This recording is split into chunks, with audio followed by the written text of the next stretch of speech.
About 30 years ago, when I was in my final years in medical school in India, I suffered from severe low mood, depression, hopelessness, and suicidality. My whole world was disintegrated. The familiar things I knew almost disappeared in front of my eyes. I lost interest in everything. I was disconnected from my friends, my family, my creativity, my dance and my dreams.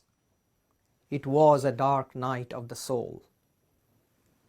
But I didn't realize at the time, these dark shadows that came over me was also life transforming. Somehow it was creating a healthy, fertile soil for me to grow, to expand, to explore the deep structures of human existence, to find the connections of mind and body, and even with the spirit. I wanted to become a psychiatrist. I came to Great Britain, got a training as a psychiatrist, and more specialized training in child and adolescent psychiatry. In this global crisis, in pandemic, we are continuing to feel the devastating effects of corona in every sphere of our lives. Our health, our finances, in education, but more importantly in our mental health, especially for kids. I work with kids with complex neurodevelopmental and mental health disorders and serious risk-taking behaviors. But those kids who are even at home are struggling with high anxiety, depression, especially kids who has autism spectrum disorder or intellectual disability.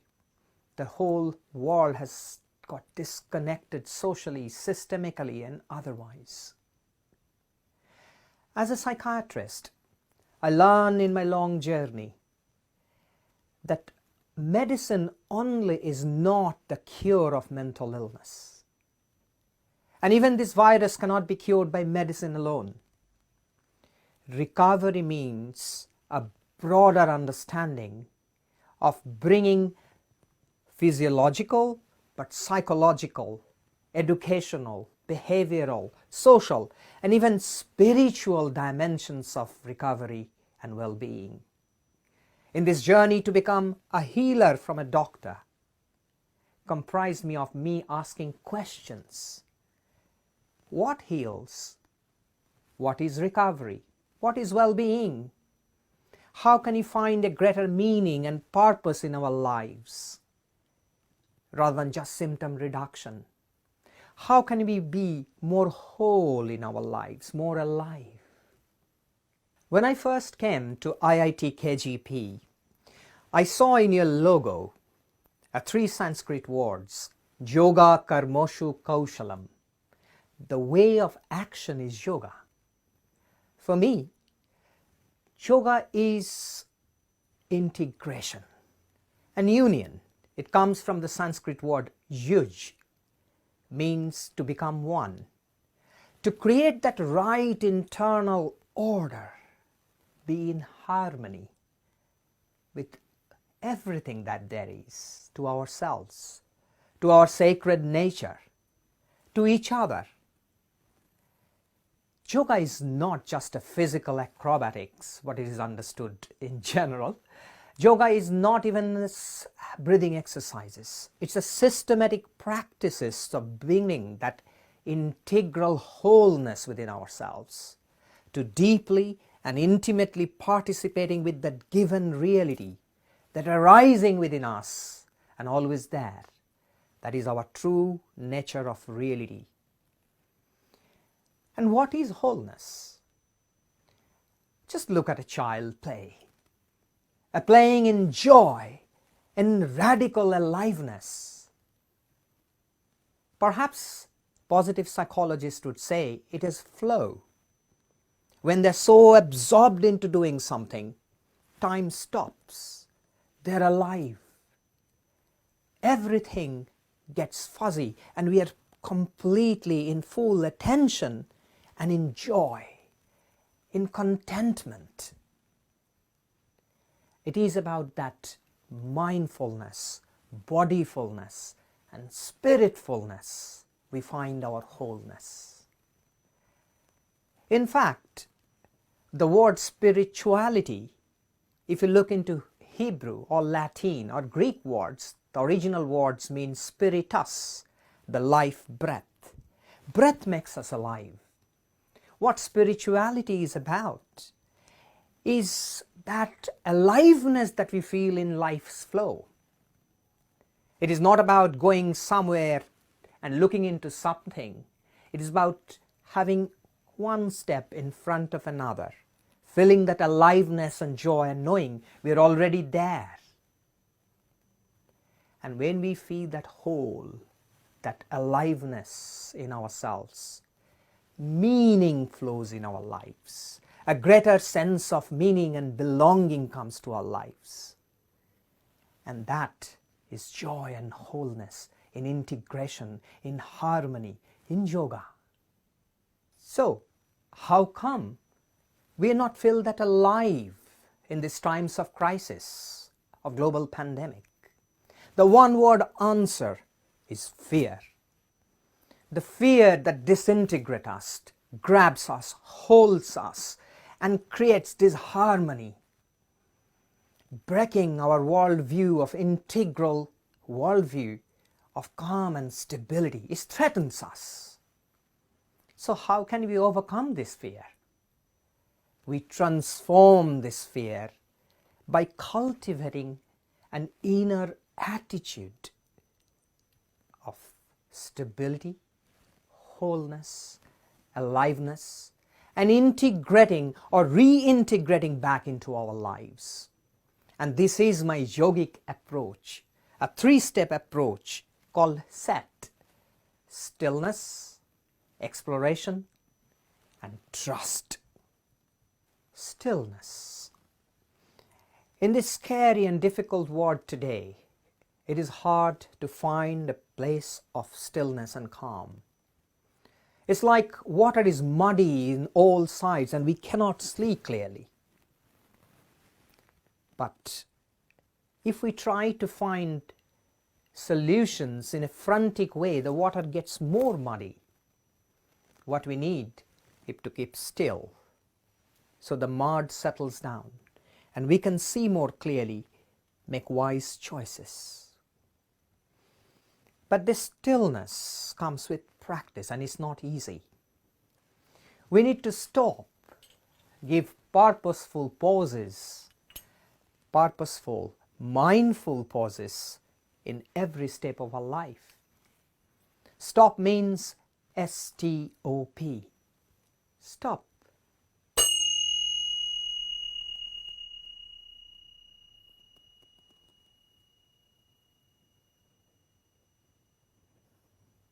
A moment of pause,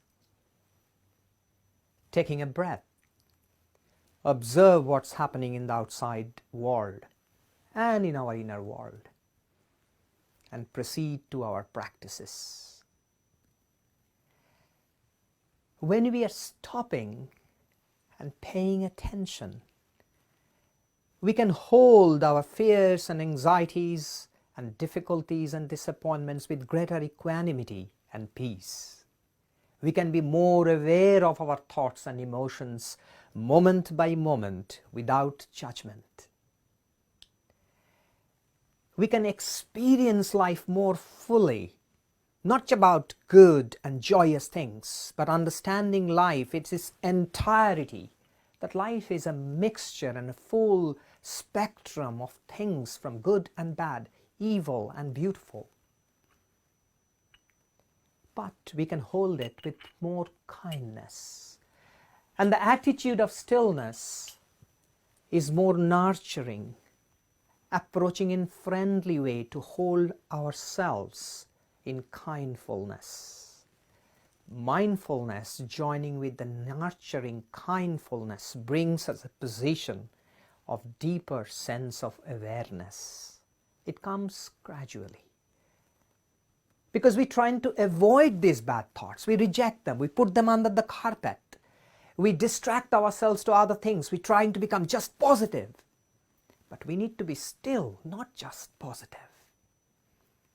And at this moment, we approach life with awe, fear, and fascination at the same time. Look at a child in the beach. When the wave comes in, they withdraws with fear. But this same child goes towards the waves when they're receding with joy and aliveness. And in both responses needs openness. And this stillness brings us to a position of transformation and power, where we can go to the second step of more exploration in that space of peace. And in this creative space, opening from stillness, we can encroach into understanding and exploration. And in the first step of that is acknowledgement. Acknowledging and recognizing that we are suffering. I am struggling. This is a hard time right now. But we can embrace that suffering. This acceptance is not a passive acceptance. It's an active process of acknowledging and recognizing and accepting it is what it is right here, right now. I'm suffering. But we are all together in this game. I'm not suffering alone. Millions of people in the world are suffering, struggling. It happened before in the plague in 14th century in Europe that killed millions of people. We are almost in that space again. I am not the only one. And in this recognition opens up a possibility of more self-compassion. Be more kind to ourselves.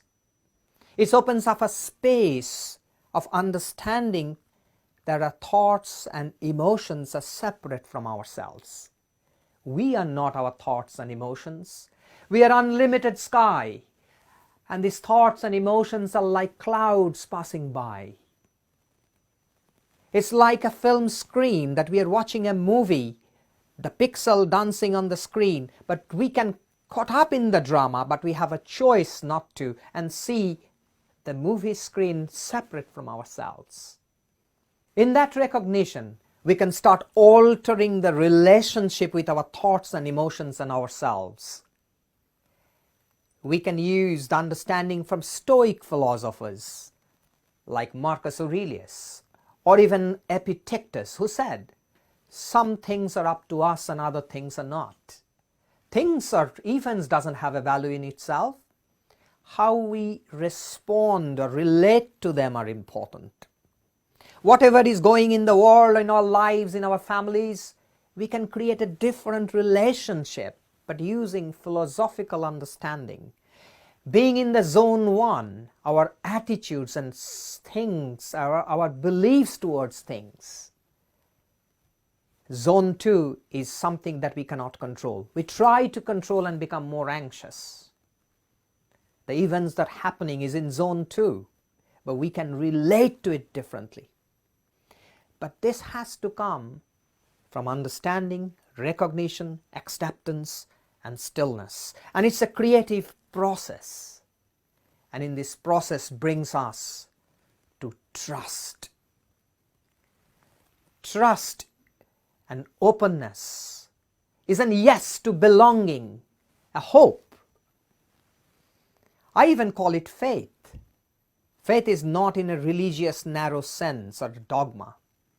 It's a courageous trust to life.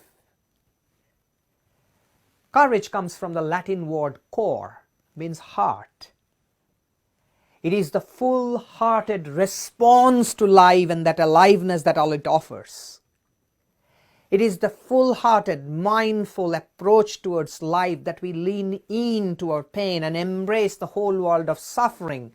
We watch our thoughts but do not cling to them. Do not feed the fire, but we can alter the relationships and trust the process of life. In Corona times, the battle is between fear and faith. And you know what? We can bring them together in a kinship.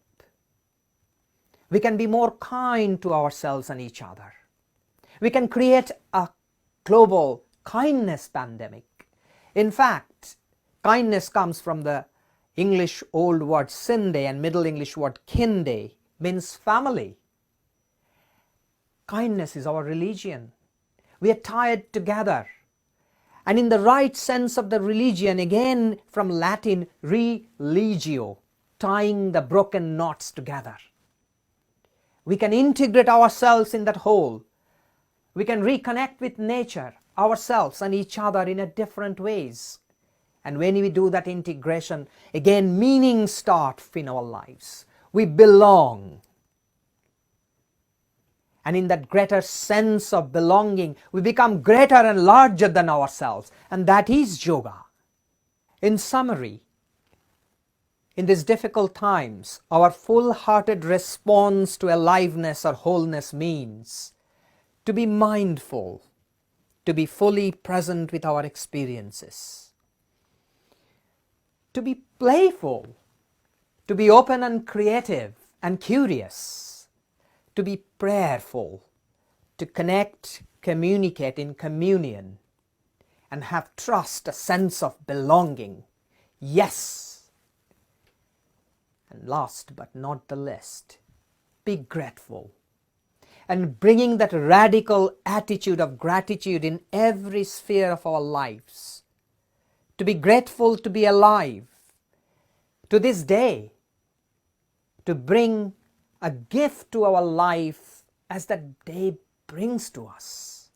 And the only response we can cultivate to this day is to say thank you. And to know that we can bring that wholeness back and integrate in our lives. And say, as in 4 canonical Bibles we have known, fear not. Stand in our holy ground as Moses did.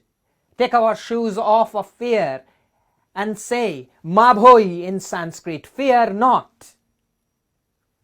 And we can have a fearless, full-hearted response to aliveness and this joy in this life together, in this planet today. In Sanskrit, in our Indian tradition, we call this wholeness Purnata. If you take wholeness away from wholeness, wholeness remains, as fullness arises from fullness. I'll finish with a Sanskrit verse from Upanishads. Om Purnamada Purnamidam Purnat Purnamaduchyate Purnasya Purnamadaya Purnamevavasishyate. Om Shanti, Om Shanti, Om Shanti.